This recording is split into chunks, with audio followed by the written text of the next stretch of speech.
Doctors and nurses have read it. Have you ever witnessed a couple have a child that was obviously not the father's? If so, what happened? Not a doctor slash nurse, but my ex-girlfriend delivered a baby while I was in the delivery room, and turns out it wasn't mine. She was 16. I was 15. All along I was under the impression that this kid was mine, and time to be an adult. Took all the classes, read the books, worked every night slash weekend to save whatever money I could as a 15-year-old. I finally get the call she is in labor, so I have somebody rush me to the ER. Luckily for her, it wasn't a long labor, only about 6 hours, but there was a complication. The baby came out with the umbilical cord wrapped around its neck. Doctor assured us it was going to be okay, but the nurses were prepping for things to go south. Baby comes out, it's a light shade of purple, and the nurses immediately take the baby and put on the smallest mask you have ever saw to help it get oxygen, I guess. I was too panicked to ask a lot of questions. They state they need to keep the baby on watch overnight, so I stay in the room with the ex. The next evening, baby is back in the room with us, and all seems well. The ex is asleep, and the same nurse from the night before comes into the room and beckons me out. She states that at risk of her losing her job, she has to break some harsh news to me. That kid is not mine. She stated that, while at this stage it wasn't obvious, over the next few weeks it would become clear this kid was mixed, and since both of us were white, it was a high probability that it wasn't mine. Cue a mixed bag of emotions, and me promptly waking the ex to get a little clarification. Come to find out, she knew the chances, and was just hoping it was mine, because it worked better for her. Apparently her father was old school racist and she didn't want to have to deal with that. I left the hospital to collect my thoughts, and a few weeks later was served with child support papers, one DNA test, and about 6 weeks later, I'm 0.0% that kid's father wherever that nurse is now. I hope your life is amazing. I understand that you were not supposed to get involved in the personal side of things and keep it professional, but you saved me a lot of additional headache. I'm a nurse working in labor and delivery. Most of the time, if the mom thinks the baby may not be her boyfriend slash husband, they will just have their friend slash sister slash mom with them there for the delivery and have the dad come to the hospital slash room after seeing the baby. No guarantees because babies can change a lot over a couple weeks. Many African American babies have very light skin when they are born, and it gets darker. I have had a PT's husband get upset about the baby being too light. They were both black until his mom smacked him and told him that's what he looked like when he was born. Recently I had something I thought was interesting happen. Girl comes in labor with her boyfriend, sister and a friend. Boyfriend doesn't seem too engaged during the process, but that's not uncommon.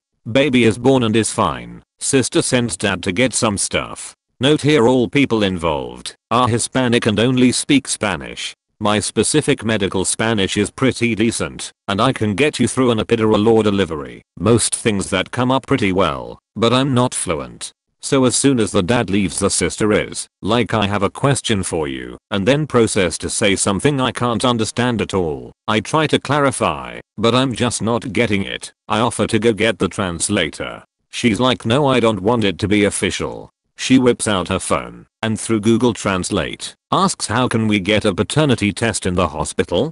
I then have to explain that we really don't do that, but you can get one at CVS. They tell me that the baby doesn't look like the other child of this mom and this guy, and that it might be someone else's, but they wanna check before telling him. So I just apologize and tell them how they can get a DNA test at CVS, and they are like $50. This isn't the first time I've been asked about paternity testing. Just had no idea how you say it in Spanish. Edit. Thank you to all the people telling me how to say paternity test in Spanish. I appreciate the effort and will try to remember it, but I also have Google Translate. I just didn't recognize / understand the words at the time she was asking me, which is why I offered to get a translator. It's not generally accepted for nurses to use their phones to translate at work. Also, yes, you can get a DNA test at CVS. I believe someone in the comments has posted a link. You can also get a DNA test done at a clinic, but it generally costs more. The first time the paternity test thing came up, I asked my manager, who said to refer them to CVS, which is what I have heard other nurses do as well. Some hospitals used to offer paternity testing, but many no longer do, because it is not usually seen as medically necessary, and as such usually isn't covered by Medicaid or insurance, so the hospital ends up eating the cost. I'm not saying that there are no hospitals that still do paternity testing, just that it is not the case at any of the hospitals I have worked at in my area. You don't know anyone else's life circumstances, so it is best to reserve judgment about the choices they have made, or you think they may have made, because not every situation is cut and dry. Plenty of biological fathers leave and do not support their children. Women are not all lying villains. Life is very grey, just treat people with respect and compassion. I had a test done on my son when he was about 7 months old. Baby mama constantly told me he wasn't mine, but then came after me for child support. Got the test done, and he was mine. So I hired a lawyer, and we sat and chilled. 4 months later she's arrested on charges of distribution of meth, where my son lived, and he's been with me for the last 8 years now. She pays me. CS edit. I was remembering events wrong here. I got my kid when he was 11 months old after DHS did a random stop/drug test on her, and she failed for meth.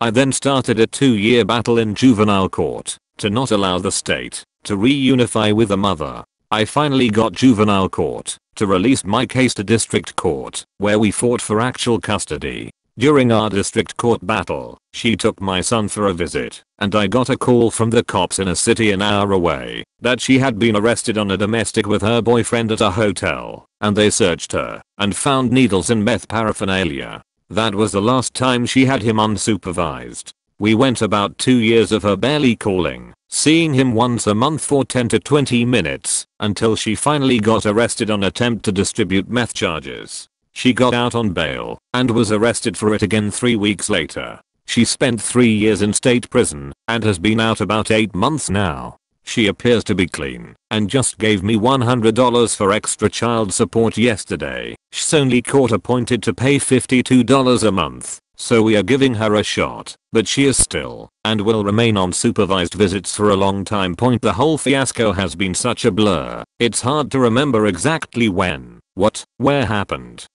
Especially after 4 to 5 years of really not having to deal with her at the time. It was utter shit though. She punched me a couple times, lied under oath, sent me threats, inappropriate photos of her with other men. The list goes on and on. I've really tried to put a lot of it behind me and forget about as much of it as I can to try and help me forgive her, so she can at least be somewhat a part of my kid's life, because that's what he wants. I just watch her like a hawk now.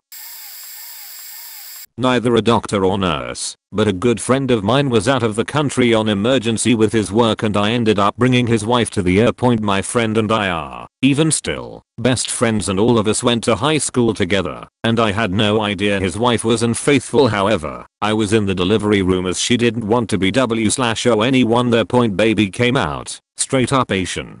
I knew, the ob knew. I just walked out the room then. All I could hear her wailing, saying her marriage is over, and the nurses quickly picked up on why she was crying. I called him and told him the news. He explained to his work that a true emergency was at home, so they chartered him a flight home. Saudi Aramco high class action, and he filed for divorce right then and there. During the divorce, out of their 3 kids, 0 was my friend's. It didn't just mess my friend up, it messed the kids up as well, because they knew him as daddy. The court tried to make my friend pay support for those kids who weren't his, because they became accustomed to it, and the dad abandonment was borderline criminal. He had 0 biological attachment. Family courts are so biased against men. My friend spent a fortune fighting it out of principle and eventually won. It emotionally ruined him, and now he doesn't trust women. He won't go on dates or anything because of it. I can't say I blame him, but that is beyond faked up.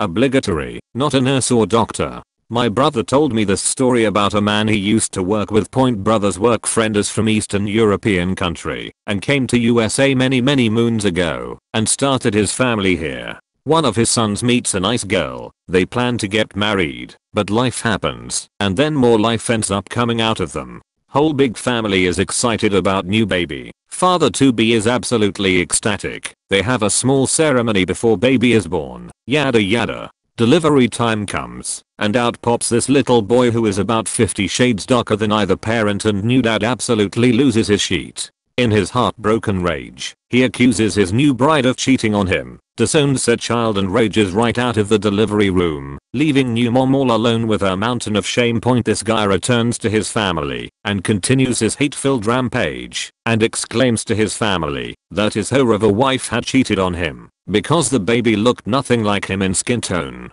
The family is shocked. Never would have believed this sweet young thing would do that to their son. Absolute shame and misery all around. Well, sitting in a dark little corner of the room, little tiny grandma chirps up and has a story to tell. Apparently, back in her glory days, during some war or another, she had a great summer with a French soldier, a black French soldier.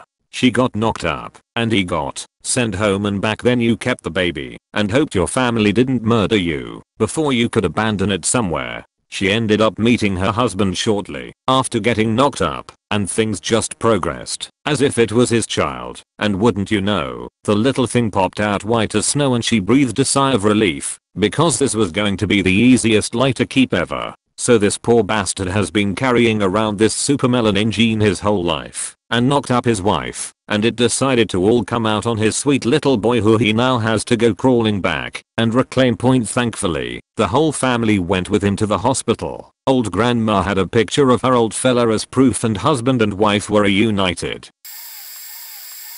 I worked labor and delivery. Had a very young mother come in, accompanied by her parents. She was just 12 to 13 and parents looked stuffy and kept telling her she'd had an abortion, she was too young, etc. Her mother was silent the whole time, but leaked tears for her constantly. While she labored, I received a call from a very young boy who said he was her boyfriend. His trembly voice explained that her father wouldn't come to the hospital. I explained that I couldn't give out information, but he could talk to her afterward. I went in, told her he had called, and she showed me a picture of him. He was white, straight red hair, pimply and tiny, the runt of the litter. About an hour later, her phys ed teacher stopped by to check on her, which I thought was odd. We didn't get many teachers checking on students. He was as opposite of the boyfriend as he could get. Tall, very muscular, beautiful smile, and rich, chocolate brown skin. The girl's father accompanied her to the delivery room.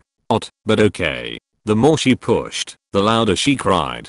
In between, she kept say sorry daddy. Finally, out slid a very beautiful, chocolate brown baby boy. I thought her father was going to pass the fuck out on my delivery room floor. I did my usual "it's a boy" and said nothing else. I handed him off to a nursery nurse and got dad a chair. The new mom said "I'm sorry daddy" over and over again. Her mom, now frowned up, came to see the baby, took one look, started asking God for forgiveness, and left. I sent her dad home a short bit later, admonishing him to react at home, not here. I set up a time for our counselor to meet with him before I left. After talking to new mom, she admitted her gym teacher had been giving her special treatment. I explained such to her, and she said she'd only kissed the boyfriend, but had stayed after school to be with her gym teacher. I'm state mandated to report child abuse, so I did. 2 weeks later, with her world shattered, her baby was given up for adoption. I wish her the best. Of note, this was 1989. Oh boy, I'm the illegitimate baby in this one. So apparently my mom and dad were on a break, so she had a one-night stand with a dude she just met at a party. Later she tells my dad that she's pregnant with his kid, so they get back together so he can support her. I was born pretty dark because my bio dad was very Native American. The nurses made comments about me being a dark baby, but I guess dad attributed it to the bit of native in my mom, even though she's very pale skinned. Anyway, this being Oklahoma, of course my dad marries her to do the right thing. I was adopted by him after the wedding at about 10 months old. A month later my brother was born, definitely my dad's kid, and not long after that they had a fight, and she drops the revelation on him that I wasn't his. No idea why it wasn't more obvious, or was he in denial? Both my brothers are red-headed, light-eyed, and pale-skinned with freckles. I popped out the womb with dark hair, Dark skin, dark eyes, no freckles. Even the nurses were like, what a cute Indian, Native American, baby. But during the divorce, when he had known the truth for a few years, he fought for me, along with my brothers, and eventually got custody of all of us. He planned on never telling me, but eventually my mom's loud-mouthed, complete piece of shit sister decided to let me know during an argument to be petty. That was probably the first time I really saw my dad cry. He's had periods of not being the best dad, but overall I ended up getting all my most defining traits from him. His commitment to a decision, his maniac work ethic, which was how he showed love, and his strength to keep moving forward despite constantly getting faked by any woman he trusts. I think he's done looking for love. It makes me sad, because he really deserves it. Maybe if my mom had been a better person he would have had a chance at that. He did get remarried, but the only thing worse than a shitty mom is an evil, narcissistic stepmother.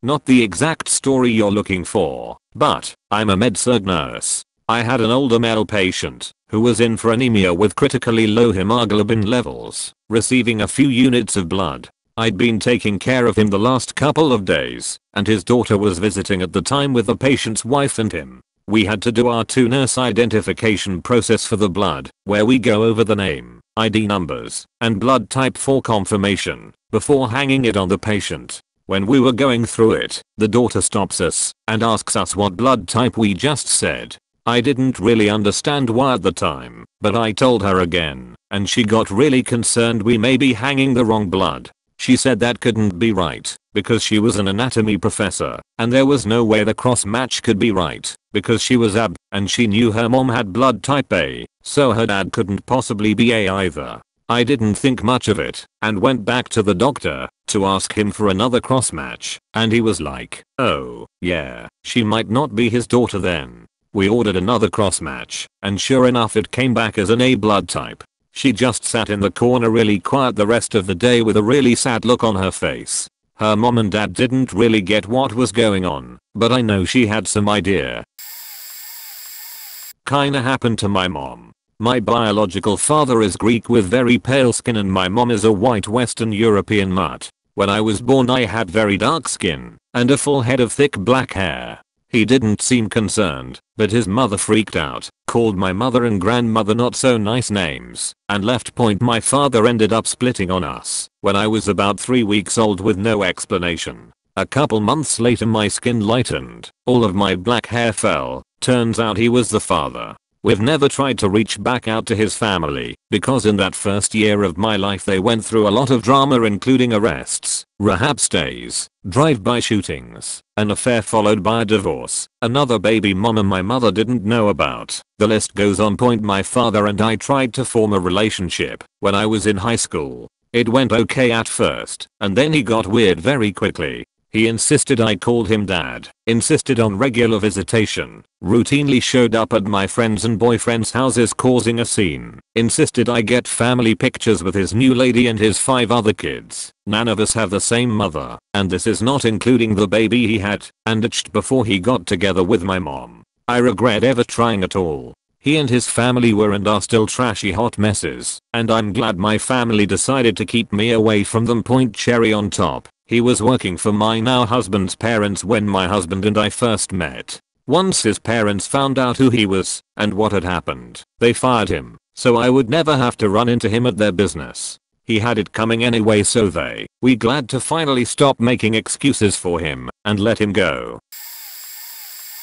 Late to the part here. My cousin was an obstetrics nurse in a Central European country. 2 women were in the maternity ward. Sadly, one lady had delivered a stillborn baby and was terribly upset. She told my cousin she and her husband had been trying for a baby for many years without success. She had difficulty conceiving, and they had a couple of miscarriages. She and her husband were overjoyed to carry a baby to term. The husband was not present in the ward that day, but the lady said he would be devastated to find out there was no baby. The other lady delivered a healthy baby, but was also upset. They were poor and already had 4 children at home. Their finances were stretched. She did not want to look after yet another baby. Her husband was very upset she was pregnant again. Not that he was blameless, but that's a different story. He was at work and was not at the hospital that day. My cousin talked to the other nurses. No paperwork had been completed. So the staff put both women in the same room with the one healthy baby and suggested they may want to talk. 40 minutes later, the lady without a child was holding the healthy baby. Both women looked happy and relieved. Few words were spoken, but the paperwork was written up by the staff to reverse the records of the two births. The lady who suffered a stillbirth went home with the baby she wanted, and the other lady returned, relieved, to her home, and the 4 other kids, they were of the same ethnic background and had similar features, so the swap probably went undetected.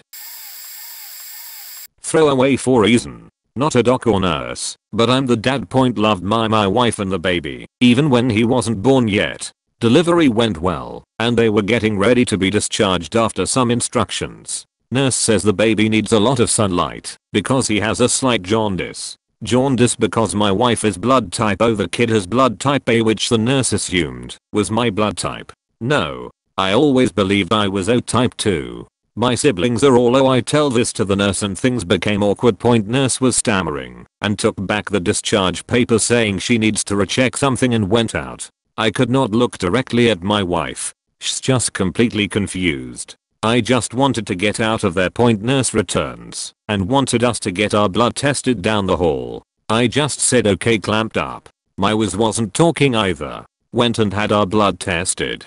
I walked 2 steps behind my wife. On the way back I noticed the nurses whispering to each other, giving side glances at my wife. My wife was about to cry. I took pity on her and supported her walking while saying things will be okay. I did not believe what I said. Waiting for the result was one of the worst few minutes of my life. I knew I was type O. My wife is confirmed. Or to a few months back. The nurse returned with results and they said I was type A. I was sure they faked it just to get us out there and end the awkwardness. I went along with it. We went home. I got drunk a few hours later. My dad came and he was really angry I was getting drunk while my poor wife and son are still recovering. I cried when I told him the story. He slapped me so hard then told me he was type A too. I was so shocked and happy and drunk. Got retested on a different clinic and I'm 100% type A. My wife still brings this up for favors or just to mock me. I still love my wife and the kid is 5 years old now.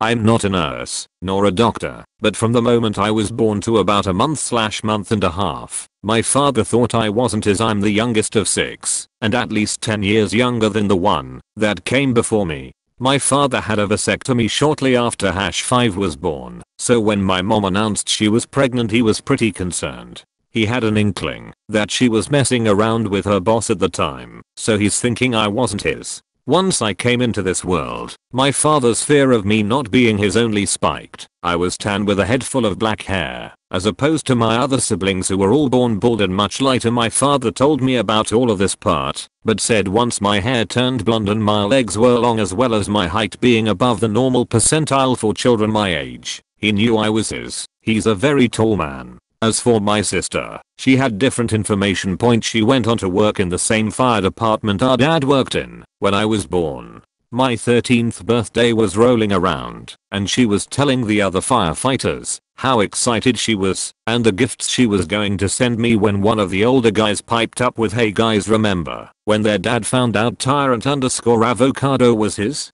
Happiest day of his life. My sister asked him to clarify and come to find out that my dad was very suspicious of me not being his, so he had a DNA test done behind my mom's back and got the results in at the station a few weeks later and found out I was in fact his child.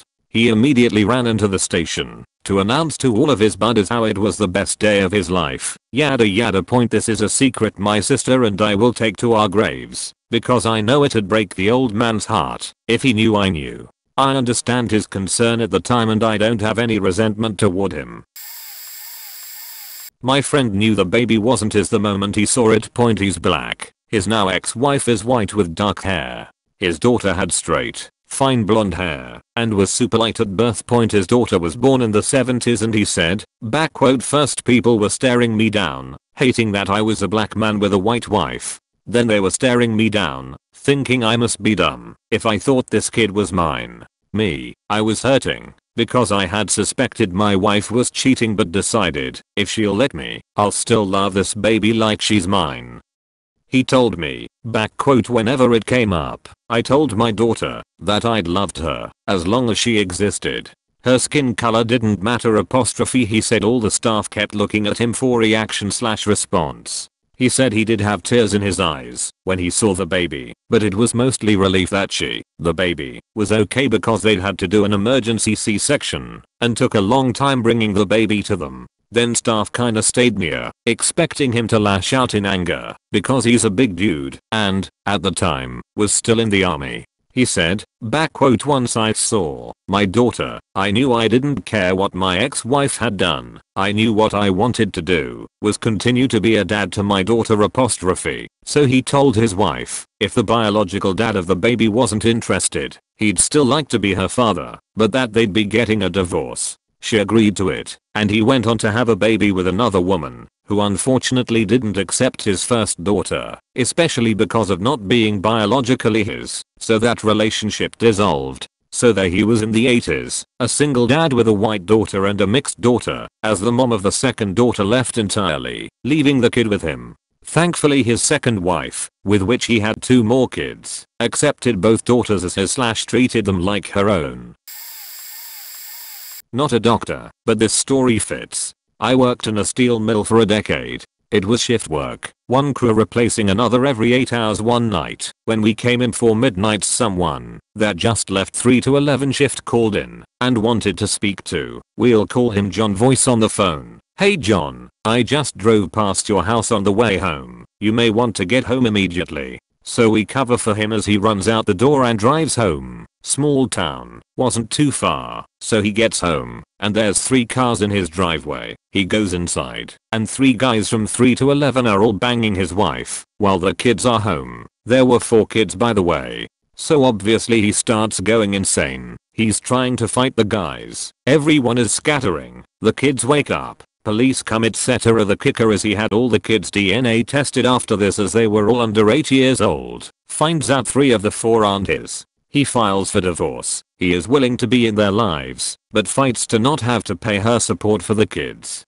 He loses. Judge says it doesn't matter if she lied and conned you, and they aren't yours biologically. You've been supporting them and will continue to. He goes a few months and is a clearly broken man before deciding to end his life. There's never been a more clear realization of why domestic violence can happen for me. If anyone ever deserved it, she did. This guy was the nicest guy on the planet and she never showed remorse for being the terrible human being she is.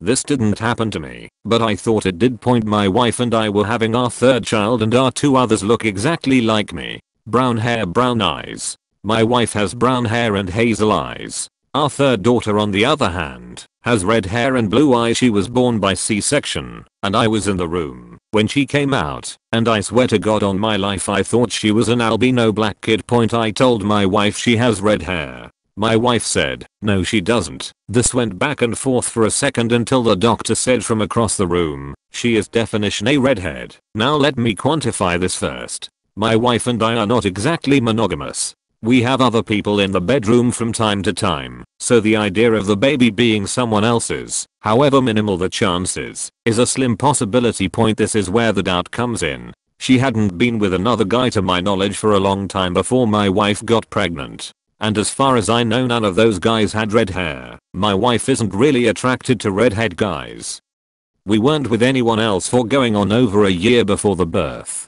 So of course I started thinking maybe she was stepping out without telling me. Now in a relationship like ours, there isn't really a reason to lie to your spouse about faking someone else. We are cool with it, as long as we check with each other first, and it's strictly for fun and there are no feelings involved. So worry sets in a little bit when I think she's could be hiding something from me. Because that could mean she's doing it for more than fun, which is always a risk when you open up your marriage like this. I'll let it go for a while, but by the time she was 2 her hair was still red, her eyes were still blue and getting lighter, so I had to put my mind at ease and do a paternity test. My wife has a lot of red hair in her family, and I have blue eyes in my family. And turns out, even though it's super rare to have 2 recessive genes skip generations, I'm her father.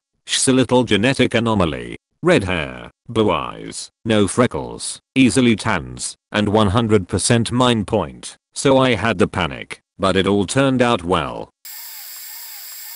Not a doc or nurse, but one of my older brothers had a pretty shitty experience, and I had to step in and say something. After dating for about 5 months, his girlfriend tells him she's pregnant. He's not concerned at all, and breaks the news to our family, who was very supportive. Well, about 2 months later we get a group text that she's going into labor, so we are obviously very worried about the baby being born so early. He's concerned too, but the baby comes out and is perfectly healthy, and he's totally oblivious that it's just not possible for this baby to be fully matured. Looking back, I'm sure he was just in shock and really hadn't had time to process everything, but nonetheless he didn't see any red flags at this point, but our entire family did. I reach out to our oldest brother because he happened to know the guy this gal dated before our brother. So my oldest bro reached out to this guy, who confirms that they had sex approximately 9 months prior. My oldest bro breaks this news to me, but isn't sure how to tell my brother.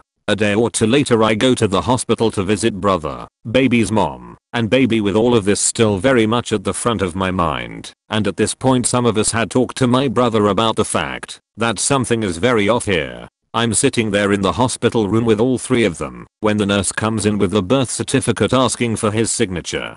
Out loud, in front of the nurse and mom, I tell my brother that he cannot sign that paper until a paternity test is done. The nurse, bless her heart for helping, immediately agrees and says that if there is any doubt as to who the dad is, he shouldn't sign it yet. Well, as you can imagine, it was not his baby. He was devastated and certainly embarrassed, but eternally grateful to me for being there when it all went down. The strangest part is that I had a customer cancel an appointment on me that day, which allowed me to get there earlier than I otherwise would have. I won't push religion on anyone, but it was one of the moments in my life that made me believe in a higher power.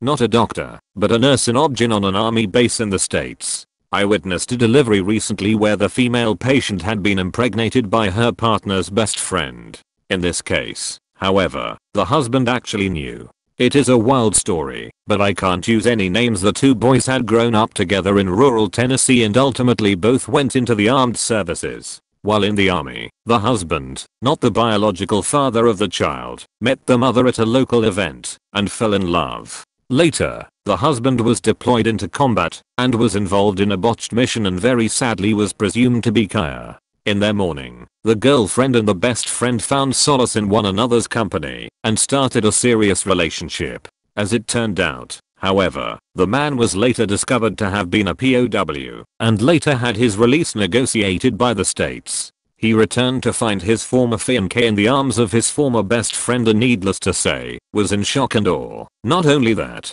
she was pregnant with his best friend's child.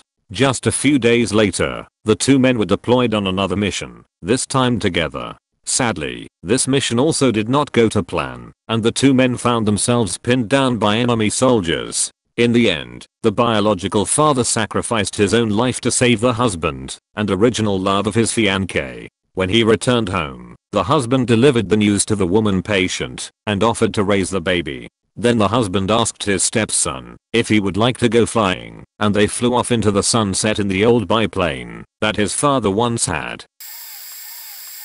I had to create a second account for this. This is my story. I'm not a doctor, but this happened to me. My ex and I were together on and off for 2 years. We find out she's pregnant last year around June. I'm scared as shit considering I just had turned 20 and she was 18. When we went to the hospital to get a sonogram, shit became real when she brought the picture of the baby in her stomach. I was worried and excited. I asked her as we got in the car, is there any possibility it could be anyone else's? She says no. I somewhat believe her. Life goes on. Towards the end of the pregnancy, my family doubted the baby was mine. I doubted it, but I couldn't prove my suspicions, and she still denied he was anyone else's besides mine. Whatever day comes, and the baby is born, I was up like 30 something hours, because he was born as I was about to go to bed. I still have my doubts, but I figure that he's mine and she wasn't lying. My best friend and his girlfriend signed the acknowledgement of paternity alongside me stating they knew the baby was mine. Fast forward 2 months. I've been a father for 2 months now. Life is good. I then see she's hiding her phone and texting/messaging people. I knew it was suspicious, so I pushed it and she let me read it, and there I found out she was talking to an ex about how my son could be his and all of this, and how he wanted him to be his so he could be a father. Needless to say, I was crushed. I questioned everything and I was just devastated.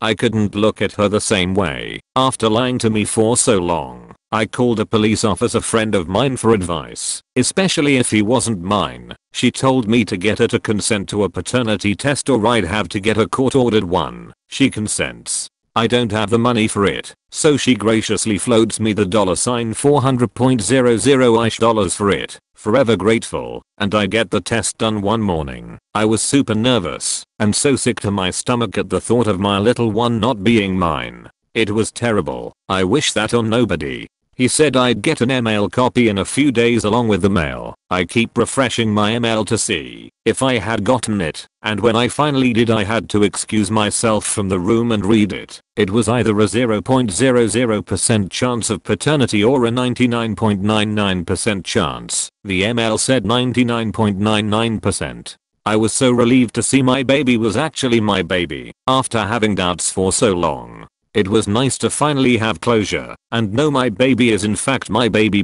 I know this is long and isn't exactly what the question asks, but I've had this bundled up for so long I had to get it out. We had a break for a week Aish, and she slept with an ex, and yeah, that's how I ended up there. I wish it on nobody. Not a doctor, but witnessed/heard a full-on Jerry Springer episode in real life, while also recovering from childbirth of our own. So, we were in the hospital for a few days already due to complications with our delivery. Ended up staying a total of 13 days, and had begun to notice that there were constantly people in the hall outside our room making very hushed phone calls. We would keep the door closed, but while these calls, while hushed, were still kinda audible to us, especially when they got louder and we got quiet to listen. There was a huge gap under our door. Apparently they were our neighbors from down the hall, and our door was just far enough away from their room that they felt comfortable to speak right outside it. Initially the bits we caught piqued our curiosity, so we started to pay more attention. We learned the husband had left soon after the baby was born. Not sure when exactly, but the initial calls we heard were the family trying to track him down and get him to return to the hospital. It must have worked, because about a day later we heard man and woman outside outdoor having a conversation.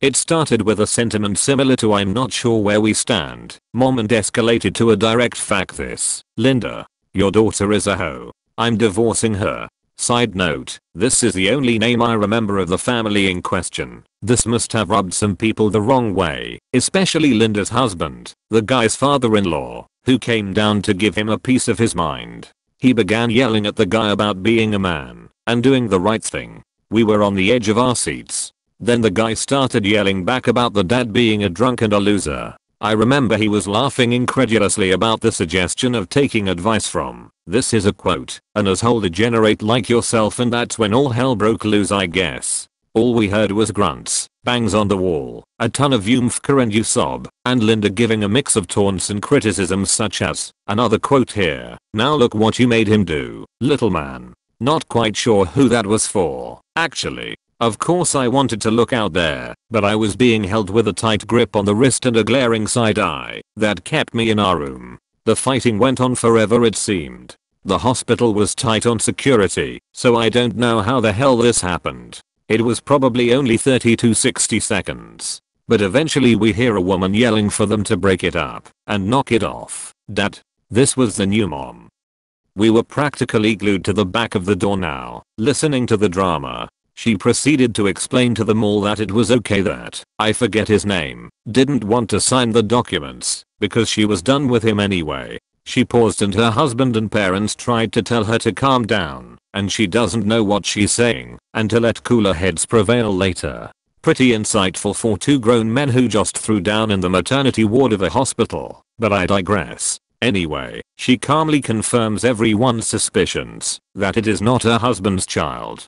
Even though we were trying to be quiet, I'm pretty sure our gasps were heard through the door. This was intense. The wife then announced, quite proudly, that the baby was her husband's brother's, and she had been sleeping with him since before they were married. OOOH. The husband starts to lose it, repeating, "Are you kidding me?" louder and louder. Then we hear the parents too, saying the same thing. They're all turning on her. Then dad says in a very annoyed tone, "Honey, we know it's not husband's baby, and we know it's not his brother's. We are white. Your husband and his brother are white, and your baby is not." We couldn't hold back anymore, and I remember saying out loud, very loud, "OCII it." We were laughing so hard that they obviously heard us. They scampered down the hall to their room, never knew what happened, and got an update from the nurse a few hours later that they had been checked out. This tale isn't exactly what the post is looking for, but it's close, and filled with more drama than an episode of Jerry Springer's Greatest Hits. About a year ago, a new girl began working at my office. We shared some mutual friends, and though I had never met her, I knew who she was. And even today, appearance-wise, she is just my type. I also knew, from first glance, that she was trouble, and I should stay away. At 29, I've had one real long relationship that ended in infidelity when my ex went to a Chippendales show in Vegas for her 25th birthday. For those curious, she ended up sleeping with a Chippendale. I don't consider going to a Chippendale show infidelity. Unfortunately, this coworker is the type of girl that commands and demands attention, and the longer I went without introducing myself or shooting a glance in her direction, the more she began to pursue me. In addition to avoiding the game for a couple of years prior, I was also in a tough state mentally due to a few losses in the family, and more vulnerable than I would normally like to admit.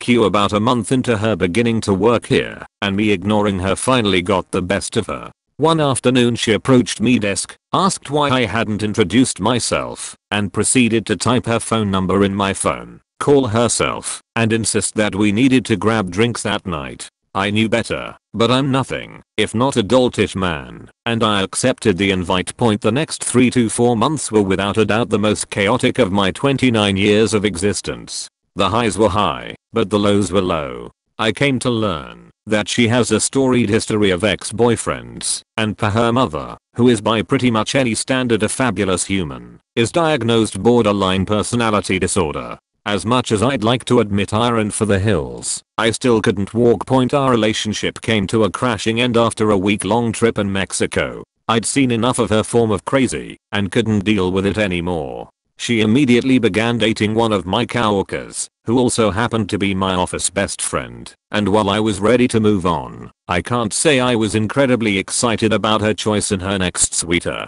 This sweeter also happens to be married, with 3 children. Myself, and many others at my office, had long held the suspicion that the two of them were fooling around. Both of them, on numerous occasions, insisted 100% that this was not the case, and that I'm absolutely crazy for entertaining such an idea. Fast forward about 35 days and the news hits that she is pregnant. I don't think I slept more than an hour for a week. Unfortunately, based on all information available, she became pregnant sometime between the last 2 days we were in Mexico and the first few days she got back, when she was already sleeping with aforementioned coworker. 50/50 shot for both of us. Prenatal paternity testing has come a long way, and as early as a couple months into pregnancy a mother can get a paternity test, at no risk to the baby, to determine who the father is via a blood test from her arm. These tests are expensive, but I do alright financially, and my debt obligations are limited, and as such I was happy to shell out the $1,500 for a test to determine who the dad is. Unfortunately, this girl doesn't operate like a normal human being, and wasn't interested in letting me, or the other potential candidate, get a test done. During this time, the other potential father left his wife 3 to 5 times, who on and off took him back, with the realization that he had cheated and maybe the father of this child that was about to be born. He finally came to the same realization that I did, and has since began to mend things with his wife. For 9 months I have waited for an answer, and on the 5th of June the child was finally born.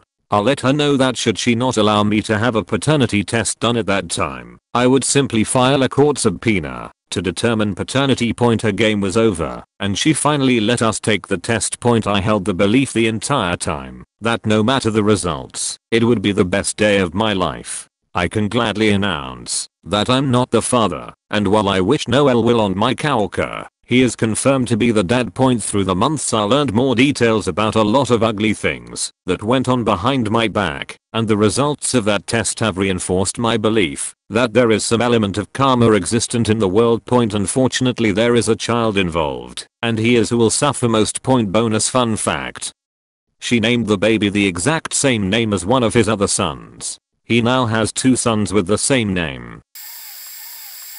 I became a father later in life. It was a big surprise, mainly because we were told it was not very likely we would fall pregnant. So in the first ultrasound I was kind of stunned. I found out the night before the wife was pregnant, and I still hadn't really processed it all yet. I asked some dumbass questions. I was stunned. Wife left to go to the toilet etc. And I was just chatting with the document. Apologized for my questions. Things like, so she is really pregnant, doc? And then he told me about a couple of teenagers he had seen a week earlier. Apparently a young teenager, around 16, had come in pregnant the week before and brought her boyfriend. The boyfriend was pale as a ghost because the girlfriend was roughly 8 months pregnant and he never knew. If you think finding out you are going to be a dad in 1 month and you are only 16 is bad enough, wait till he finds out that it can't be his, because he only started dating her about 2 months beforehand and only had sex around then for the first time. Apparently he was told, you were my first, so I guess our sexual potency has made this pregnancy go quicker than it normally does. God works in wondrous ways. I asked the doc what did he say. He reckons he looked at the young guy and said, you know, there has never been a recorded case of immaculate conception ever. There is usually another reason behind a surprise pregnancy and maybe he needs to read up about the gestation period of humans. I sure hope the kid did. I worked as a newborn photographer for a while in a hospital that had a lower income demographic. There were some pretty interesting dynamics in the families, and I learned really fast to never make assumptions and to ask if the present male was the dad. One session, as I was posing the baby, the young couple, early 20s, was openly talking to me about how he was going to adopt the baby and how in love with the baby he was, how he was stepping up to the plate and going to be a good father, etc. I was pretty impressed because it takes a hell of a guy to accept someone else's baby as their own. He mentioned that his family was telling them to wait a while. Curiosity got the best of me and I asked how long they had been together. His answer was 6 weeks. 6 weeks. I had to, privately, side with the family on that one. Another. The mom was 13 years old. 13. She was watching cartoons on TV. She told me she didn't want to eat her muffin for breakfast because it was the same color as her baby. And the 2 potential dads, ages 24 and 15, if I remember correctly, were hanging out with her, awkwardly on their phones, while the parents of the 3 kids were trying to fill out paperwork and determine how to get DNA tests and who got to help name the baby. The boy she didn't think was the father had to name the mom and maternal grandma liked the most. Baby would be the 3rd generation with the same name, and they liked that and loved the name. But the boy who was most likely the father didn't like that name, for some pretty obvious reasons, and his mother was pretty loud about it all. I never did hear what the end result of that was. The one that stands out the most to me, but is not as closely related to the question, was the mother and father that were arguing from the minute I started, and I asked a few times if they preferred I come back later, to which they declined and encouraged me to stay. To be honest, the mom was combative and rude to the dad, and he didn't really say anything back to engage her or escalate anything. Now, this was in a birthing suite, which held the bed, a recliner, and a pull-out couch, and was fairly roomy. I had the baby positioned at the foot of the bed, and was leaning over, almost directly above the baby with the camera pointed straight down. My cart, which held my equipment, computer, etc. was almost directly behind me, about a foot away. Mom was seated on one side of the room at the beginning, but had gotten up to pace and watch what I was doing on one side of me. The dad was on the pull-out couch on the other and had also wandered over as I was changing the baby into the requested outfit. He'd been giving me a hand because she'd insisted that he practice changing the baby. Her negativity blew the roof when he was gingerly changing the baby. First time dads were always super cautious and take their time, and the mom snapped at him about being a bad parent already. I was brushing it off and trying to lighten the mood, cause I saw it all the time, thought it was sweet and said so. Mom then announces to the dad that, oh, by the way, she'd been sleeping with someone else. They were married, FYI, and didn't think that the baby was his to begin with. And for whatever reason, she went apeshit on him. I never even knew if he'd responded. She pretty much tore through me to get at him. I'm standing over this baby with the heaviest camera, and next thing I know she's clawing at me. I don't even know what happened, but I ended up holding he baby protectively back against the supply cabinets across from the bed, while the mom was screeching and trying to physically assault the dad. Nurses and security came in, and when it was all over I had scratches down my arm, along my cheek, and down my neck, collarbone, and top of my breast that had drawn blood. Last I heard, CPS had been called in, and security had to be posted at the room. I had to give statements about the whole thing. Apparently she tried to sue the hospital and the company I worked for, and at some point there was a claim that I was to blame and had been instigating it, but it got dropped pretty quick. It was a mess of a situation, and I always feel bad for these poor babies who get born into such a clusterfuck.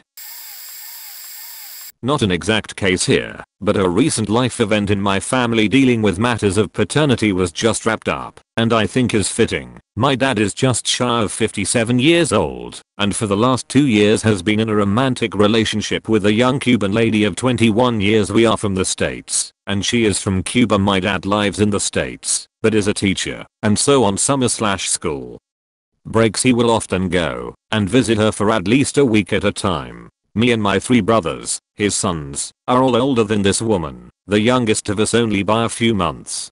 But when we learned about the relationship we were disturbed that our father would actually continue it, as if it were romantically realistic. He assured us that it was not only realistic, but accelerating, and we as his sons would need to accept that point. A little background. Our mom and dad separated in 2000 and my dad has not had a healthy romance since then, or if he did he kept it hidden from his kids, because he didn't want us to know, inevitably meaning it wasn't truly healthy. Not solely because of this, but majorly, my father has been battling depression for as long as I've known him. Part of the reason me and my brothers were reluctant to criticize his relationship openly was because we had never seen him so happy in our lives. We also knew his girlfriend came from an abusive household where her alcoholic father beat her and was in/out of jail, and my dad, who's a real sappy romantic guy at heart, I know treasured the idea of giving a girl a second chance. Fast forward 6 months, and she is pregnant. Plot twist, my dad had a vasectomy in late 1990s. She swears it is my father's baby, that she has not been with another man. My brothers and I are highly skeptical of her claims, but my dad gives her the benefit of the doubt by a large margin. He cancels his trip to my youngest brother's graduation, his youngest son and perpetual favorite child, because the due date for his baby was the same weekend. He buys strollers and supplies to bring down with him, all based on her word. It is incredibly painful to witness, but I don't know what to do otherwise. How can I tell my dad he's being conned? He's being naive as all hell. He's falling for the oldest trick in the damn book without crushing his spirit. So on the 1/10,000, according to his vasectomy doctor, that the baby is his, we didn't burst his bubble until it was 100% confirmed. Just last week he got the test results back. As predicted, the baby is not his. Despite this, his Novia insisted that the test was wrong. This is science, not climate change theories, lady. We ain't dumb, and is trying to convince him so. But he ain't buying it. So now our dad is dealing with the unfortunate and unsurprising facts of life he dealt with before. Now his heart just hurts a lot more and mine does too. Just wanted to get this off my chest in the hopes it might make me feel better about how devastated my father is. Kinda worked. Who I can chime in here as a parent. My wife's a nurse though, so she and I are both Native American. Not full-blooded, mind you, but enough that we rarely burn and get dark if we are regularly in the sun. Think to that. I discovered video games at a young age, so I lost some of that. I'm light skinned now. I'm also part Mexican. I'm digressing. Our oldest daughter, 3, looks like my wife and is slightly dark with brown hair and brown eyes. That's important too, because both my wife and I have dark brown eyes and almost black hair. Our youngest daughter, 11 months, however, she's pale. Like Gwen Stefani pale. And she has the brightest blue eyes I've ever seen. The nurse, after delivery, called me timidly to see the baby. She was fumbling with her hands and kept asking me questions about my family, our relatives, stuff like that. When I realized how pale she was, cesarean delivery, in observation, and got a look at her eyes, it became clear. I asked the nurse the odds of brown-eyed parents having a blue-eyed baby, and she mentioned something about baby's eye color changing after some weeks, and finally I asked her if it meant my wife was having an affair. When she called another nurse over, I felt bad enough to let her know my grandmother was super white with blue eyes, and my wife's father is also fair-skinned and blue-eyed. This has become a point of humor whenever we introduce her to people. She looks more like me than her mother, so my wife will say, yeah, this one isn't mine. Not me, but my mother. My grandmother died at a very early age, 47, from a heart attack. At that time, my mother was only 10 and her brother was 19 to 20, but up until then, they had lived pretty normal lives. My grandparents had been on and off for years, and were not together at the time. For an inexplicable reason, my mother ended up in foster care, and eventually lived with extended family, until she was of age. Flash forward 17 years later, my mom is married, and pregnant with me. She gets a call from a lady in the US, we are not from the US, stating that she found her birth parents and surprise. She's her half-sister on their mother's side. She doesn't share the same father, however. The story appears to be that my grandmother got pregnant at approximately 22 to 23 by a prominent politician at the time. She hid the pregnancy, and then the baby was adopted by 2 US citizens years later. My mother is a little weirded out about it, but it's nothing too out of the ordinary. Flash forward another 10 years. My mother moves in with my grandfather and pretty much becomes his POA. During his dying days, he tells my father that he is 90% sure that my uncle is not his, and to tell my mother after he passes. Oh, and for that reason, he is leaving absolutely nothing to him. When my mother finds out, she isn't surprised. After all, a lot of things haven't added up over the years. My grandfather always seemingly disliked my uncle, and while he was born 2 months premature, he was a pretty healthy weight. Turns out that he's always known deep down that this kid wasn't his, but married my grandmother because it was the right thing to do. Naturally, upon being left zero inheritance, he tries to go after the money that my grandfather left for his only grandchild, me, as a college fund.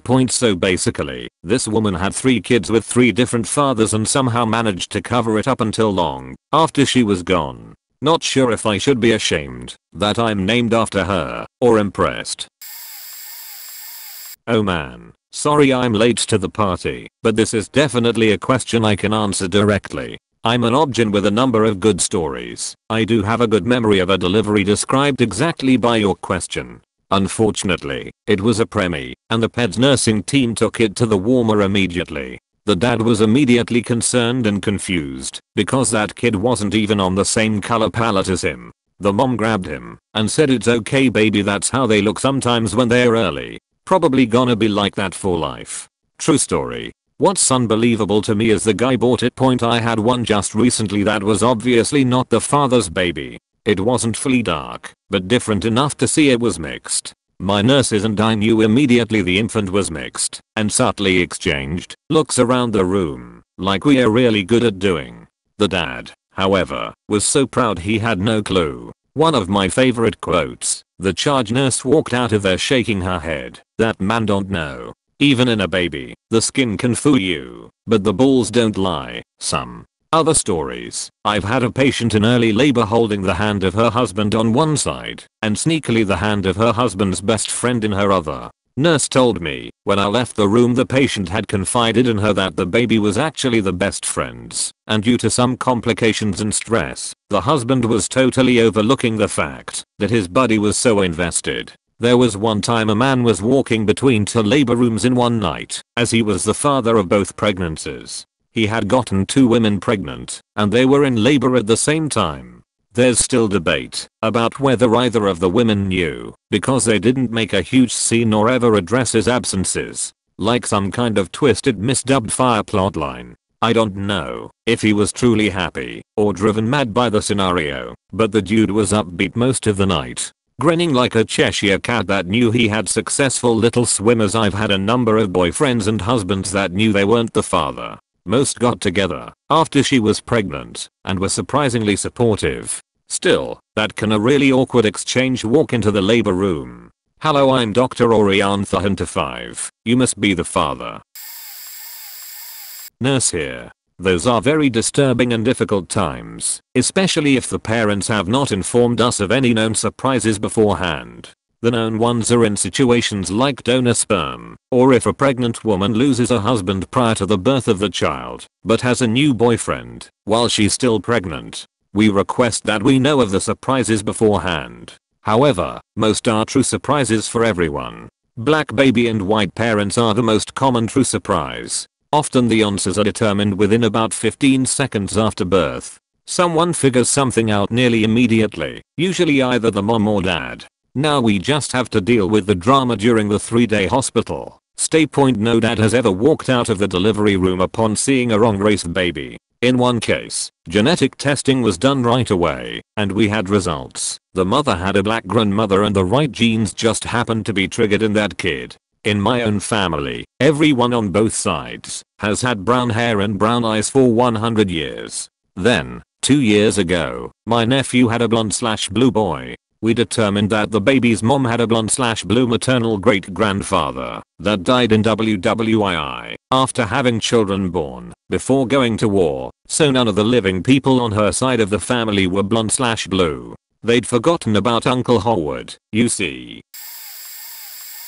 I'm not a doctor or nurse, but a medtech specializing in blood transfusion. Years ago the blood bank where I worked had the cross-match emergency lab where I was on the ground floor and the donor lab upstairs. A politically prominent couple of donors who were personal friends of the medical director once came around to donate and asked us to show around their 15-year-old boy as he was interested in starting an internship as junior technician after school. We showed him the ins and outs of matching abo and right hand type and screening for antibodies and explained about inheritance of blood group.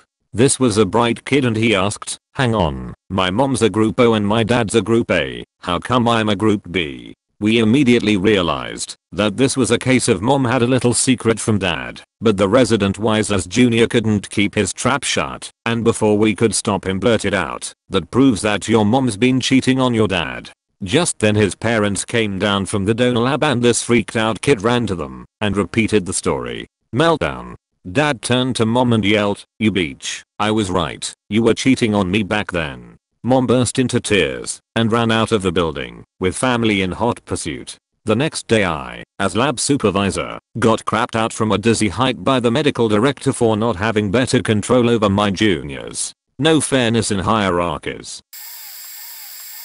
I'm way late to the party, but I once was hooking up with this girl for about a month until we randomly just quit speaking. She hit me up a few months later stating she was pregnant, and it was either mine or her current boyfriend's. I've got a girlfriend of about a month at this point as well. So I break the news to her, and then I'm on edge for the next 6-ish months. The baby is born, and I get a call from her asking to come see. I get to the hospital and the boyfriend, his family and her family are all in the room. Probably 15 people in one bedroom. The boyfriend looks like he's been crying. Then I see the baby. The baby looks just like me. Dark skin, I've Greek ancestry, and jet black hair. Her boyfriend has light brown hair and very white. Someone from the state was there to do paternity tests which I'm still not sure why to this day, but I oblige, and they wipe my mouth with a Q-tip and the boyfriend's. Then they make her, the baby, her boyfriend, and me sit on the cot and take a group picture with the entire family watching. The most uncomfortable thing I've ever done in my entire life. I hold the baby, say my goodbyes, and spend the next couple of days buying baby stuff, searching for a new apartment, texting her apologizing for ruining things they'd broken up, and doing my best to grow up expeditiously. I was 20 at the time. I receive a letter from the state about 5 days after the paternity test. The results: I have 0.1% chance of being the father. I immediately call her with the news. She doesn't believe it and hangs up on me in anger. The next day she calls me stating he got his results and he is 99.9% the father. She still doesn't believe it. She thinks they mixed up the tests somehow and wants to take another one. 20-year-old me was like, nope, I'm good.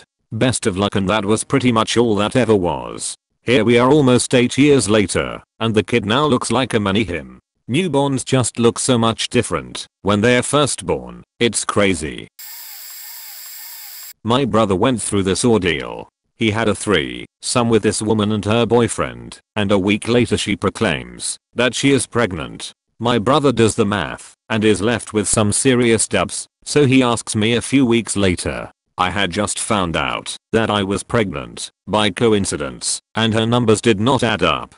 Throughout the pregnancy the girl insisted that the baby must be my brother's and gave various odd reasons why, such as, I never had cravings for X when I was pregnant with the other guy's baby. Oh yes, forgot to mention that she and the other guy already had a kid together. This went on until she delivered 2 weeks early. I had been counseling my brother the whole time to use caution with this girl. She was on again, off again with her boyfriend, and was very manipulative with my brother. If you ever want to meet your child, you will pay my cable bill. When baby arrived, he looked nothing like my brother. My brother has short skinny blonde hair and blue eyes. He has a little notch that sticks out from his ear, and has always had, since he was born. The mother tried to get my brother to file an affidavit of paternity without a paternity test, but he refused. The mother and the other guy were both olive skin, dark hair and brown eyes. The baby looked just like the older child, and just like the mom and other guy. Despite this, the mom kept insisting that my brother was the father. Look, the baby has a little notch on his ear, just like you. No, he didn't. My brother insisted on a paternity test. Of course he wasn't the father, but since we grew up without a dad, he wanted to be a stand-up guy and be a dad to this kid, but not be in a relationship with the mother. She said, no way, we are a package deal. If you want the kid, you have to take me too. He declined, and he was heartbroken. Turns out, the three-way with my brother was an attempt by both the mother and the other guy to trap my brother into paying child support for a kid that's not his. She was already pregnant when they did the deed. Since my brother was a guy with a good job and a big heart, they thought he would be an easy target. Good news. He is now happily married to a wonderful woman, and they have 2 kids who are obviously his. I was the child. I guess the story goes something like this. In the late 1970s my mom met my biological dad. They went out on a few dates, but they didn't live in the same city, so they were never serious. Flash forward to the summer/fall of 1986. My mom was married to her first husband Jay, and had my 2 half-brothers with him, one born in 1980 and one in 1983. Jay drank heavily and wasn't a very good husband. My mom felt trapped and miserable with him. At the same time, my BO dad, who shall be referred to as mega douchebag from here out, was married to his wife L, and they had my half-sister K, who was born in 1985. Well, apparently my mom and mega douchebag ran into one another after having not seen each other for like a decade and decided to hook up. According to my mom, I was the product of that first hookup. Now, if you have been following so far, we have not 1, but 2 affairs going on. Here is where the details get fuzzy, and I never really wanted to ask anyone to clarify it for me. Anyways, my mom and mega douchebag decide not to tell anyone I was his. This worked for a little while, but eventually it all came out. My mom divorced Jay. However, they decided, since Jay had been raising me with my half-brothers, they weren't going to tell any of us kids about it. Mega douchebag and L stayed married and had 2 kids after me. G died shortly after he was born, and is 2 years younger than me. Then, when I was around 6 or 7 years old, I remember watching that Clint Eastwood / Kevin Costner movie A Perfect World, and my mom decided she should tell me that Jay wasn't my real dad. My half brothers either knew shortly before she told me or found out at the same time, I don't remember. But my half brothers then treated me like shit, because apparently it was my fault our mom and Jay didn't stay married. My brother even tried saying this to me when I was in my late 20s. He's an asshole. Up until I was 25. I had only met mega douchebag once, when I was 8. We had gone to the train station to pick up my brother from my grandma's, and mega douchebag walked up to us, at which point my mom said, "This is your father, wasn't nearly as cool as Star Wars makes it seem." At 25 I sat down with him as an adult, and we had dinner together where he answered some questions I had, which essentially he was just a cowardly little man. Since then I've seen him maybe 3 more times. At my half-sister's wedding, where I was referred to as the bastard lesbian from California. I've adopted that as my Christian name. And at my cousin's wedding, my cousin is 15 years older than me, and no one told him I existed until about 5 years ago, when it was mentioned that mega douchebag has another daughter. My cousin was pissed no one told him, and immediately reached out to get to know me. We are now probably the 2 closest family members out of everyone. He is more like a brother to me than a cousin I've only known a few years. He even asked me to stand in his wedding party earlier this year, which was awesome. My mom and my cousin are the only family members I'm close to, so in that regards I guess being the bastard child isn't so bad when you get a really awesome cousin from the mix. Not a nurse, but used to work for CPS. I had the weirdest family. They were all pretty strange obviously, but these took the cake. Dad was elderly, pushing 75. Mom wasn't a spring chicken either, but hadn't gone into menopause. My husband is 15 years older than me, so I get age isn't a thing, but this was a 30+ year difference. They had a son who was about 10. Mom and dad had some mental illness from what we understood. Son got some kind of financial benefits because dad was so old. Mom got STI because of mental illness, as did dad, along with his old age social security point. So anyway, mom gave birth to new baby. This is how we got involved, because the medical professionals knew something was up. The new baby was half black. Mom and dad were white. It was so obvious. I mean, she didn't even look half black, but 100% black. Mom and dad were both white, so the hospital knew something weird was going on. Also, dad named her some kind of miracle themed name, because she was a miracle, as he had a vasectomy after son was born. Doctors, nurses etc. kept hinting at dad as best they could that this baby wasn't his. But dad didn't get it. Dad 100% believed it was it. There were other believed to be mild issues, and the hospital did a pronto referral because they really did not think mom and dad could care for a newborn, regardless of ethnicity. The poor son was acting more like a parent than the parents. So we show up at the hospital, which was one of the most horrible parts of the job, blindsiding people when they were so happy, and talk to dad about how we have to do a home inspection, that the medical people had concerns, yada yada. For example, the car seat they brought in was from the 10-year-old brother as an infant and had never been cleaned. So we go to the house, and sure enough it is a hoarder house.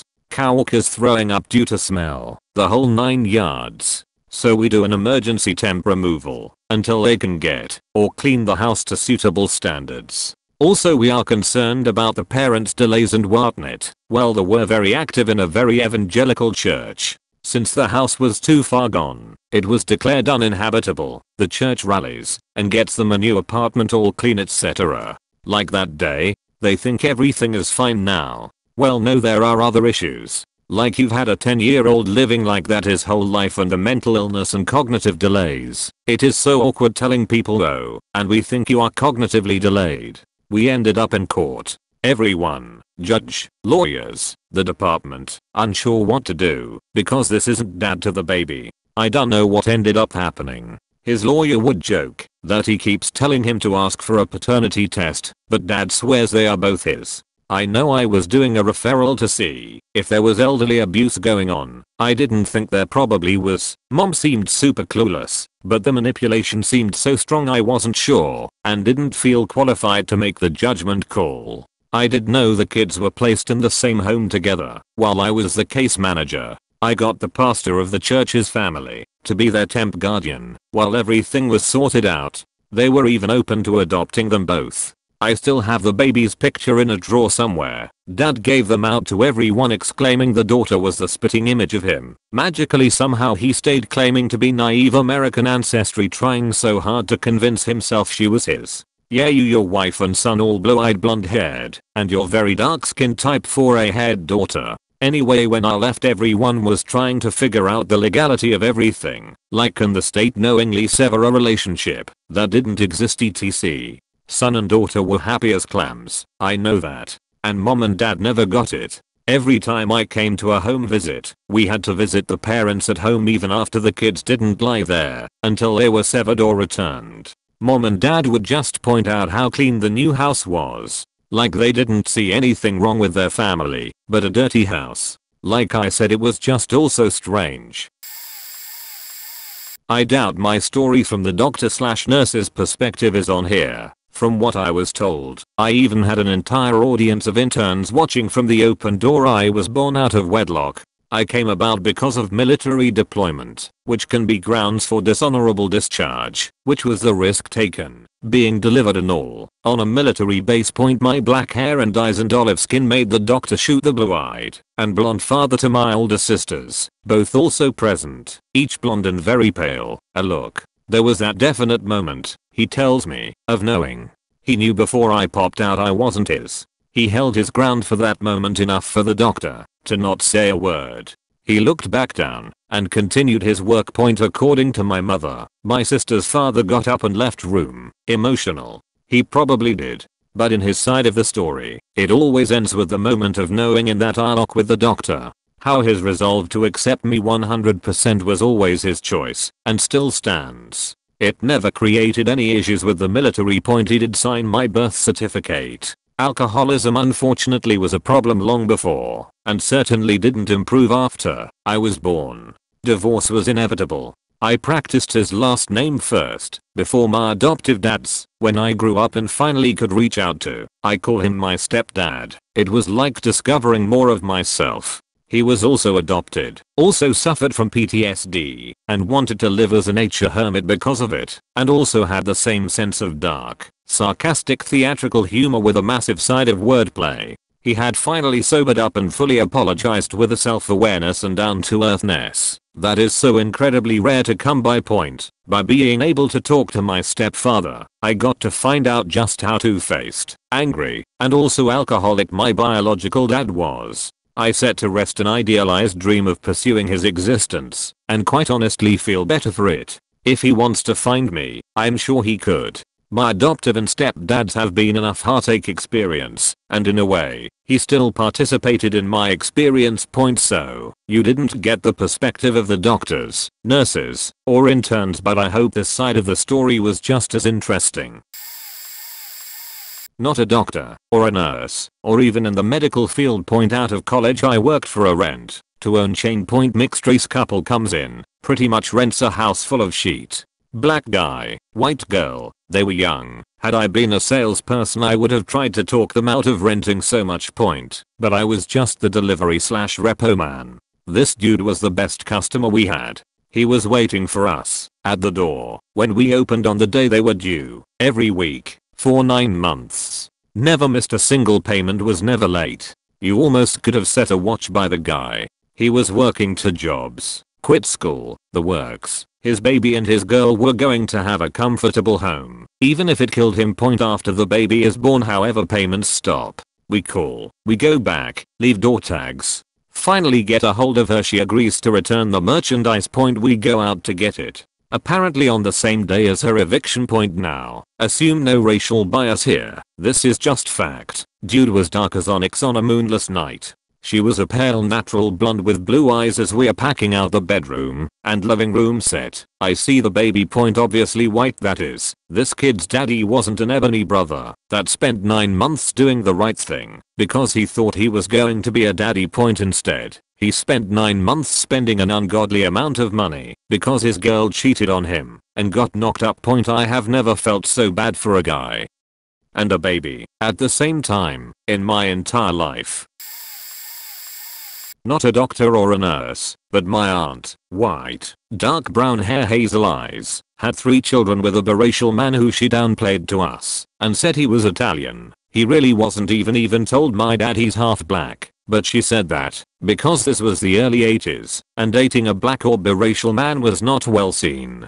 First 2 kids are clearly his. They are dark skinned, have dark hair and brown eyes. When she was pregnant with her 3rd child she nearly aborted it, but didn't once she found out the government would give her a bigger check for her 3rd child. We are Canadian and I shit you not. This was her reasoning. When the child was born we could tell the baby wasn't his. Pale skin, blue eyes, light brown hair and a head shape nobody could pinpoint, but she insisted it was. My dad even asked his mom if anyone on her side or his dad's side had bright blue eyes. No one did.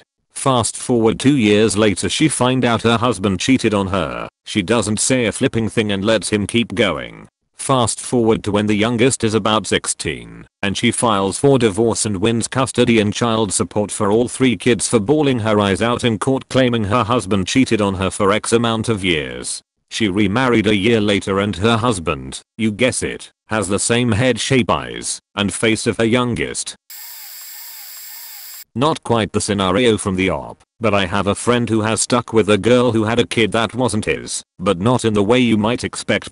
He was dating this girl for a solid year to 18 months, and things started to get rocky, so they basically mutually agreed to break up one day while I was working a shift with my friend. She was alright, but none of our other friends thought she was worth the headache, and we were pumped for our friend to be out of that relationship. Shortly after, I went on vacation and left that job, so I didn't have as frequent of contact with the friend for a while. A few months later, our group of guys all got together again, and we find out that he got back with the girl, and she's pregnant. We're all figuring they had breakup sex or a booty call after they ended it, and there was an accident. Wrong.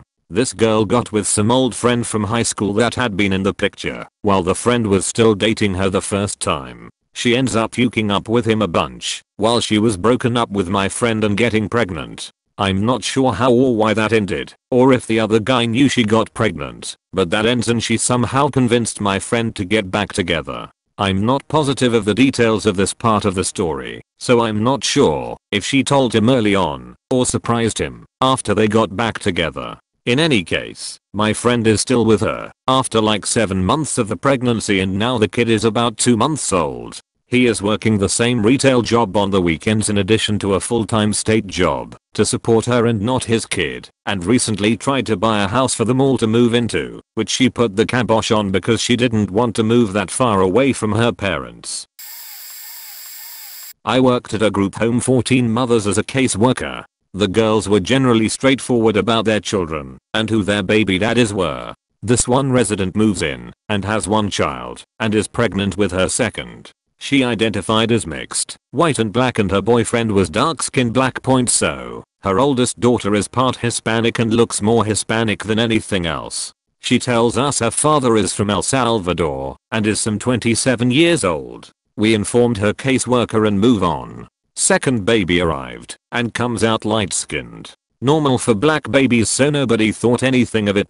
Months pass and baby girl starts to look more and more Hispanic as she ages. Mother habitually denies it and plays dumb with her boyfriend. Well, with all the girls, their social worker puts in for a paternity test for child support. We take her down to the office, and that girl did everything she could to see if she could postpone it until she was 18 and could discharge herself and refuse the test. Well, she couldn't, so what does she do? On a home visit, before her boyfriend found out, she purposely gets knocked up with her 3rd child with her boyfriend. 3rd baby comes and bam, clearly black. That way she could admit the second one wasn't his and lock him down with a 3rd. They ended up breaking up. Surprise, surprise. I used to work with this dude. Nicest guy ever. Always had a smile on his face. One day we had a small BBQ and he brought his girlfriend over to introduce to everyone. She was 6 to 7 months preggo. So I got to know the guy and we became good friends. Later the whole crew found out he had demons. He was a meth head. I guess looks can be deceiving. So one day me and my other buddy was kicking it with him, and out of nowhere he started saying that the kid is not his. and he strongly believes in it. Me and my friend were a bit scared for him and his girlfriend. And we thought he was just paranoid because of the substances that he was abusing.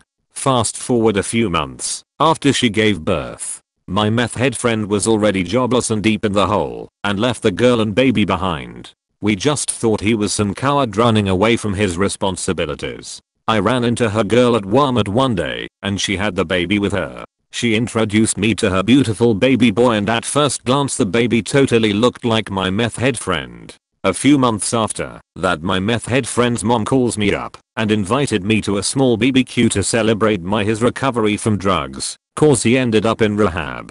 I was a stoked out cause in my mind he finally is bucking up and ready to take on the trials of fatherhood. I get there and the girl and baby was nowhere to be found. Get to find out when he was detoxing and recovering in rehab his mother had her take a paternity test. Results came back and to my amazement the kid was not his. Blew my frickin' mind away. That baby boy looked just like him. Years later till this day he is a stepfather to 3 kids. And he is living a nice sober life. Bless his soul. Our first child was a preemie, born 8 weeks early. He was rushed to the NICU right away after the emergency C-section. When I was finally able to go see him, which seemed like forever, I stayed as long as I could. While just staring at my newborn son, hooked up to machines and feeding tubes, I was distracted by a mother who was wheeled in to take a peek at her new bundle of joy, which was right next to mine. As she approached, she peeked into the incubator by just raising herself slightly out of her seat. She sat down abruptly and said, "That ain't my baby. There must be a mistake cause that ain't my baby." The nurse assured her that it was her baby by showing her the bracelet on her wrist and the one attached to the baby's ankle. She sat in silence, peeking at the baby every once in a while. The nurse was trying to ask her some questions about the potential father of this child and all of a sudden she said, "Darren gon' be mad. The NICU is an interesting place. There's sadness, joy, frustration, hope, hopelessness and somewhat the fact moments. I just hope that her whole life was / is safe for her and the baby. My son was in there for 30 days. I witnessed some interesting things while visiting him. Unfortunately, a lot of it was heartbreaking. On another occasion, I overheard a mother and father discussing the potential of CPS taking this child away from them too, as if it had already happened before. That was confirmed when I was stuck in the elevator with them as they told me about CPS taking their other 2 children. Please, stop having kids.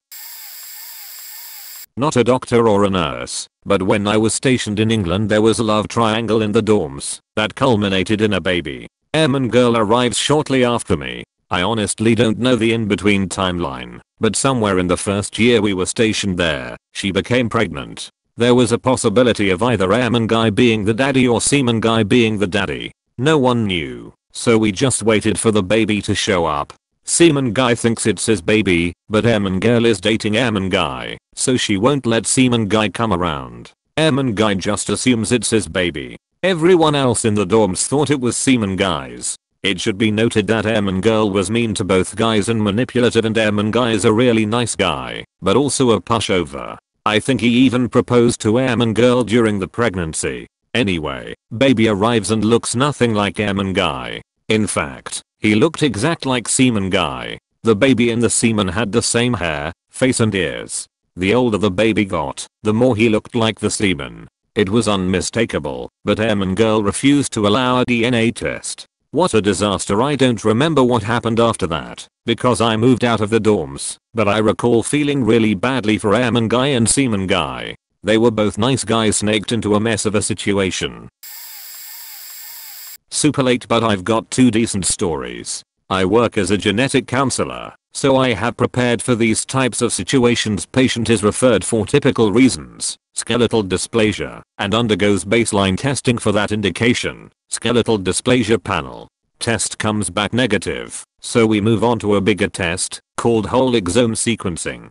To get the most out of the test, we include patient sample and parental samples. If we get a variant of uncertain significance, one piece of information that helps delineate how suspicious we are that it is disease causing is whether it's new in an individual, de novo, or inherited. We also like to have parental samples To confirm, 2 variants in a recessive gene are inherited separately, one on each copy of the gene, each from a carrier parent. Variants in trans. The alternative would be both variants residing on one copy of the gene, in CIs, which would effectively make someone a carrier. The lab calls and says they messed up and missed variants on the initial panel that explain what is going on, but in the process of recognizing this, they also identify non-paternity. Since the original test would have identified the variants in the first place, we requested an addended initial report as opposed to the exome report. The lab obliged. We should never have identified non-paternity. Point happened last week.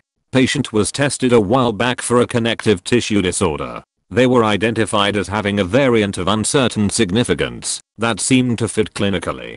To help clarify, we recommend parental testing to establish it as de novo. Both parents are healthy and there was no family history, so we would assume neither parent carries the variant. The parents are initially reluctant to do testing because neither parent has insurance. Okay, so I check with the lab and they'll do it complimentary. They throw out several more excuses as to why they can't make it, but none stick. Eventually, they come in and I consent them for testing, but dad asks to speak to me alone afterwards. By the way, he's mainly Spanish speaking and the English speaking, almost adult age, patient had been interpreting throughout this process.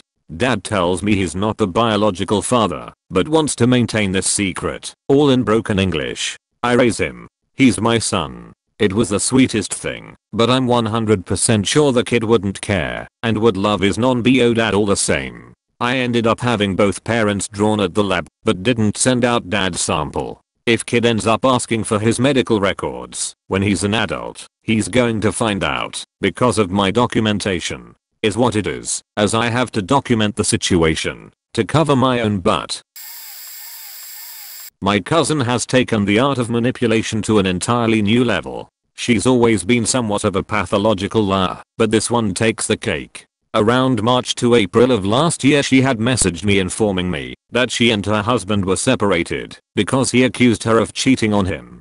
Supposedly she was cheating with this guy she calls her best friend, a new friend she had made, by the way, not a friend from high school, and that he is a 40-year-old virgin, so there's no way she's been cheating. So she's telling me this, and I'm already thinking how shady it is that all of a sudden she has this male best friend, and why she keeps insisting he's a virgin. Nobody needs that information. She makes it sound as though her husband is crazy for having concerns. They're all around 40 years old. She even shows up to the hospital where our aunt was dying in mid-April, and this 40-year-old virgin dude is the one who drove her there, about 3 to 4 hours from where they live. So it's clear she's spending a lot of time with this guy, and it's during her separation. Fast forward a few months into the summer, and she tells me she's pregnant, and of course my first question was whether or not it was her husband's baby, seeing as they've been separated for a few months. She tells me that of course the baby is her husband's, etc.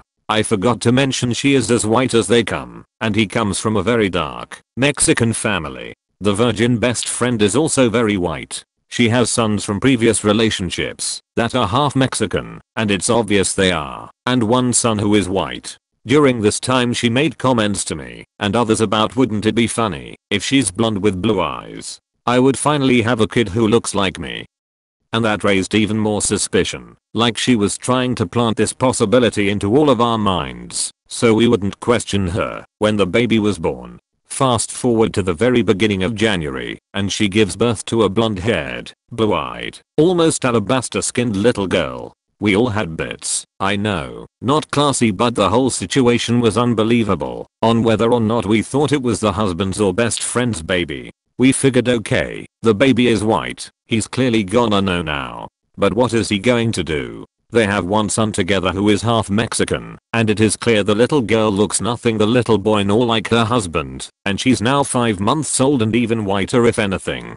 Definitely not darker. Here's the kicker. She has convinced her husband that yes, it is possible for the baby to be born 100% white, even if one parent is 100% Mexican. She also told him he can do a DNA test, but she will leave him and get him for child support, that she can't believe he would ever even question her. His comment was just that she looks like a little white girl, because she is. He is a really good guy, and even though he has to know, he is still raising her with all of the love of a father. I just learned not long ago, though, something that adds insult to injury. Her free babysitter is a mother of the virgin best friend, and this lady, might as well call her grandma, spoils the baby rotten. I just can't help but feel bad for the little girl. She's going to grow up with so many identity issues as long as her mom keeps playing this everyone else's crazy card and saying her baby is Mexican. It's really all quite sickening. If it wasn't happening before my eyes, in my own family, I would believe it's entirely too ridiculous to be true. Sandra Lawing, born 1955, is a South African woman who was classified as colored by authorities during the apartheid era due to her skin color and hair texture, although she was the child of at least 3 generations of ancestors who had been regarded as white. At the age of 10, she was expelled from her all-white school, and the authorities' decisions, based on her appearance, disrupted her family and adult life. After the publicity, Lawing found herself shunned by the white community, although she was reclassified as white again in 1966, when the law was changed to allow a person to be classified as white if both parents are classified as white. She attended a colored boarding school away from her family and became immersed in the non-white world. Her only friends were the children of black employees. At the age of 16, Lawing eloped to Swaziland with Petrus Zwane, a black South African who spoke Zulu. She was jailed for 3 months for illegal border crossing. Her father threatened to kill her for the marriage and broke off contact with her. They never met again. Although she and her husband had 2 children who were classified as colored, she was threatened with losing them unless she also was classified as colored, as a white parent could not raise colored children. At the age of 26, she arranged for the change in race classification officially, although her father had refused permission earlier, except for secret trips to see her mother when her father was out of the house. Lawing was estranged from her family and struggled to survive economically. When her parents moved away from Piet Retief, the clandestine visits were no longer possible. Lawing lost contact with her family completely. A 2008 biographical movie about her is titled Skin. https://n.m wikipedia.org/edit. Film wiki link broken due to Reddit markup bug. Kind of the opposite happened to me. My husband is a pasty white dude. Literally, he's so white people have used his general coloring on propaganda posters. He has blue eyes, blonde hair, and skin that's so pale he burns when I don't make him put on sunblock. I'm also pasty, though I'm not white. I'm half Ashkenazi Jewish, half Native American. It just so happened that I came out really light and then decided that I hated going outside. If I went outside every once in a while, I would look a lot more like my Native American mother, but as it is, I stay inside, so I take after my Ashkenazi Jewish dad. This is important because my baby, clearly not white. My husband and I were both surprised, but not shocked, when we saw her come out. Eventually they did blood tests on her, and found out that she and my husband shared the same super rare. Oh dear, there's literally only 1,500 people with the same blood type as her blood type. I had a better chance of winning the lottery as it was than fathering a child with her blood type. She also had blue eyes, which was basically unheard of on my side of the family, and her general facial structure already began to resemble him. Any one normal person looking at this from the outside would logically assume that the kid was his, but genetics were weird. But apparently my mother-in-law is not a normal person, so she asked me if our daughter was his about 5 hours after I gave birth. I didn't feel like explaining all the medical sheet, primarily because I was out of my mind on painkillers after my C-section, so I just kept telling her to stop, that our daughter was definitely my husband's child, and that I was not going to accept her questioning my virtue, like we are part of a Nathaniel Hawthorne novel. My husband eventually caught wind of this, and told her that he wanted her to leave. Then my mother stormed in, demanding to see her grandbaby. My mother is an entirely different story. Brenda nearly died. So I was a medical student, went into room with another student to see a baby in the post-preemie baby follow-up clinic. The couple in the room was a bit mismatched. The guy was tall, fair, green-eyed, good-looking northern Pathan, from the border tribes in northern Pakistan, and not well educated, was a security guard at a local bank. His wife was dark, heavy and bit scary looking with strange look in her eyes, challenging us. I was not sure why. The father then says, "Doctor, this is my miracle child. She was born too early, but despite all odds she survived. I love her, and though I will be paying the bills for her birth the rest of my life, I have no regrets. You know, her blood does not even match mine. She is such a miracle." We smiled, examined the child, left the room, and looked at the chart again. Yep, the blood types showed it was not possible for the kid to belong to this guy. So, we need to point it out to the attending, said my colleague, the other medical student. No. Point this out to our histrionic and no verbal control doc, who then loudly proclaims to the adoring dad that the girl he loves and has put him in debt is not his. Easy way to get shot by this dude, who belongs to a very proud tribe. Let's not do that. I understood then the challenge in the mother's eyes. Are you going to say anything? No ma'am. So we neglected to mention that to the document. Whether the attending doc or the father knew, I do not to this day know. Not completely related, but I know a guy, stepdad, who got together with a mom, who has 2 kids with a deadbeat dad. Stepdad decided to adopt her 2 kids, even though they weren't married. Not long after adoption the mom cheats on stepdad with original deadbeat dad, breaks it off with stepdad, and then files for child support from stepdad. Mom lives with deadbeat dad, while stepdad pays for their 2 kids and only the younger one visits stepdad. Perfect example of the trashy people out there, and the unfortunate ones. Having said that, I have a son with my wife and we were officially on a break, but still seeing each other, when she got pregnant, and I had been seeing someone else as well. She had no doubts that he was mine. I wasn't critical of her anyway, since we were seeing other people in the delivery room, and when I saw him, I knew he was by facial features, but still had the paternity test done, and at my dad's request, didn't sign the birth certificate until the DNA results came back. That was a tough one for me, and my wife didn't take it too well but understood. Dad had seen and experienced some crazy shit in his life, so I generally followed his advice. I also just adopted my daughter, but she's 11 and has been mine since she was 3 and married to mom since she was 9. At this point, even if it didn't work out with my wife, my daughter is still my daughter. Obligatory not me, but I used to work with a black guy named Tim, who was way up the food chain from me. Super nice guy, really laid back, always had a funny story to tell. After I worked with him for about 6 months, I ran into him at the grocery store with his mom, who was white. I just thought, oh, I guess his dad is black. Whatever. A few months after that, I met his dad, who was also white. I just thought, oh, he's adopted. Whatever. Nope.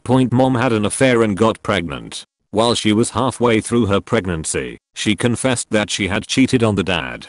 He had already worked out the timing of it and figured out it had to have happened while he was out of town on business for a few weeks. He had done some soul searching over it, and he decided that if she confessed to it before giving birth, he would commit to working through it. So he told her that he had already forgiven her. She also added that the child would be black and covering up the affair would be impossible. The dad was a man of his word and still agreed to work through it all. This was 40 plus years ago, and they are still together. To make things even more interesting, Tim discovered that he has a half-brother who worked at the same company. The half-brother tried to connect with, but Tim was apparently a major asshole about it, and mentioned a restraining order. Tim left the company not long after that. It may have been about the 2 entry-level employees he faked, one of whom got pregnant and kept the child, but nobody said a word about that, at least on the record. This isn't really awkward or dramatic, so if you want to read a devastating quick story, keep scrolling. My wife is blonde hair, fair skin, and blue eyes, just like my brother-in-law. You would have to be an idiot not to see the resemblance in them. I have brown hair, brown eyes, and look like I have a year-round tan. I have been referred to as a Cuban or Puerto Rican before. I'm neither, and nowhere in my bloodline does that exist. My sister-in-law is exactly like me, but the resemblance stops at our skin tones and coloring. We might pass as siblings in a stretch. My daughter might as well be me, except as a girl. She looked just like me, but now that she has gotten older, she is starting to look more like her mom. Naturally, a wedding with a relative comes up, and there's about 25% of the family neither me nor my sister-in-law have met yet. We joke that they live in the backwoods of Gadandale, cooking possum. During the wedding, somehow, my wife ends up with my brother-in-law and my niece talking to someone, and me, my daughter and sister-in-law are talking to another relative we know. Of course, a wild relative that has only seen pictures for the past 10 years assume my wife and brother are a couple, and my sister-in-law and myself are a couple. I want to believe that she was drunk, but no one has been able to tell definitively. For the rest of the evening, we stuck strictly next to our respective so's and kids. What an awkward evening. Start by reading my post. I can tell you, the stress and other chaos that ensued years after I was born put my family into a zombie state. They were there, but they weren't really. My older sisters barely engaged with me. My parents emotionally checked out, occasional yelling and breaking of plates while trying to sleep. I remember just simply trying to get back to sleep during these moments. So already, at a young age, there developed a callous disconnect to my own emotions. Everyone was in their own little world. I'm told I was a happy child, but I also ended up in my own little world that I still consciously work on practicing self-awareness to. I'm so grateful for my mother's parents that took care of me for the most part. I'm told I was bright and loved to read, even in the crib, didn't cry incessantly, was very easygoing and eager to learn and make friends. I ended up in the role of perfect angel where the eventual sadness of learning why I hurt so deeply had real reasons, despite my core of optimism, and didn't feel validated. I will always be jealous of people that got to experience what it was like to be able to trust their parents fully, or to even see them as heroes in that innocent kid way. It was never a smooth ride, but it was always one that I steered towards healing. I'm still learning I'm not responsible for anyone else but myself. When we are put into roles, whether consciously or not, usually not, we become responsible for others in a way that disables everyone involved. Read Toxic Codependence. I have come a long way and only want others to feel they can be themselves fully and completely, and learning that faking starts with myself. Fuck the masks, the expectations on yourself and from others. Feel deeply, let go of your own judgment. I believed in lies from this dysfunction, from this disconnection, but I'm learning to extend the compassion I burn with for others, to myself.